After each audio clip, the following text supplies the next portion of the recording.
இந்த ராகி களி செய்ய 5 நிமிஷம் போதும். குக்கரில் எப்படி செய்யலான்னு நான் சொல்லித்தரேன். மறக்காமல் இந்த ரெசிபியை சேவ் பண்ணிக்கோங்க. ஒரு பாத்திரத்தில் 4 கப் அளவு தண்ணி எடுத்துக்கோங்க. எந்த கப்பில் மாவு அளக்க போகிறீங்களோ அதே கப்பில் தான் தண்ணியும் எடுக்கணும். மாவுக்கு தேவையான அளவு சால்ட்டு, நெய் இல்லைன்னா நல்லெண்ணெய் சேர்த்துக்கோங்க.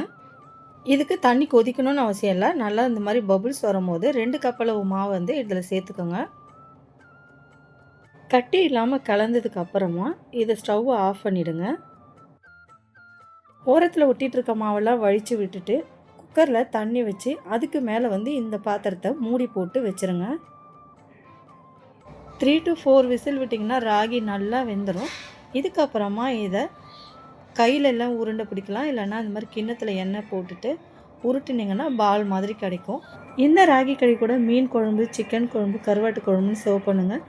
வேர்க்கடலை சட்னி கூட அவ்வளோ சூப்பராக இருக்கும். எனக்கு மீன் குழம்பு, சிக்கன் கிரேவி ரொம்ப பிடிக்கும். உங்களுக்கு எப்படி சாப்பிட பிடிக்கும்? மறக்காமல் கமெண்ட் பண்ணுங்கள்.